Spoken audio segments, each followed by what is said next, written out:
episodes, then antibiotic won't work, and there's a resistant antibiotic. Number two, there is also a problem with unnecessary cost. There is absolutely no reason for certain. Wait. Go back to number one. You're talking about what? What was number one just now? Antibiotic resistance. According to research conducted by WHO.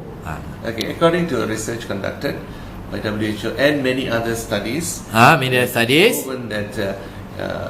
antibiotic resistance within the community can occur because of injudicious use of antibiotics and inappropriate use of antibiotics. As a result of this, many types of antibiotics are useless today.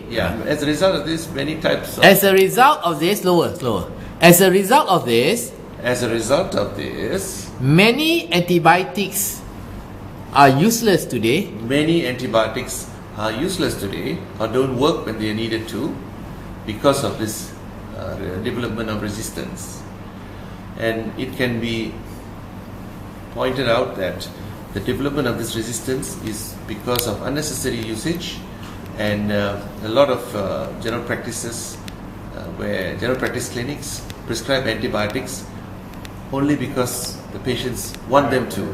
And it is a wrong indication and it's not required, but the patients are unhappy when they're not given antibiotics. So in the if this practice is continued, one day in the future, all antibiotics will not work anymore. All antibiotics won't work anymore, but they will develop new antibiotics. No, don't say that, because you will say that when antibiotics don't work anymore. So what is the consequence of that? The consequence of antibiotics that don't work is that inability to treat infections appropriately. So this will give rise to worsening general health of people with louder. It will cause worsen the general health of people who require antibiotics are not going to get the antibiotics that work. Okay. Point number two is the fact that there's so much of unnecessary costs involved when it's like this. Point number two, unnecessary cost. Full stop. Point number two, unnecessary cost. The only thing that it benefits is the pharma industry, but it does not benefit the community and people. So it is a sort of waste to prescribe antibiotics when they are not required. And we need to move away from the belief that if the doctor doesn't give you an antibiotic when you're having a cold or a cough, that means the doctor is not good or the doctor is giving shabby treatment. But that understanding has to begin with education of the public. Public needs to understand that there is no such thing. Not all people with coughs and colds need antibiotics. They may be viral infections don't need antibiotics. Don't need antibiotics. And very many patients coming to the clinics have viral infections. Antibiotics don't work. They work only if there's a secondary bacterial infection. So this needs to be relayed through the media, through magazines, that the risk of inappropriate usage of antibiotics. This will also help to bring down the cost of treatment.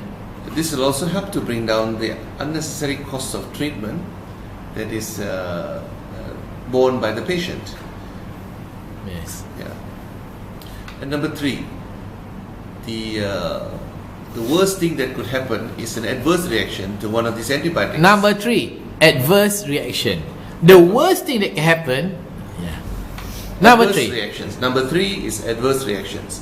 Any drug administered, there is a potential for the patient to react to it inappropriate. Eye contact, look at that side too. That's called allergy. So if you have given someone a drug that is not required, and they developed an allergic reaction that proved life-threatening, there will be definite reasons to look at this practice, because the patient could have lost his life because of an unnecessary drug. So there's an added risk of drug reaction, but the justification of a drug reaction in a patient who has no history of any allergy is that the fact that he needed it, so it was given. But if it can be proven that he didn't need it and it was given anyway, and he developed an adverse reaction and became very ill, or potentially lost his life, then it will become a big issue. Therefore, I would like to stress the importance of educating the public and the medical fraternity that this is a wrong practice, and to stop this injudicious use of antibiotics. Thank you. Thank you.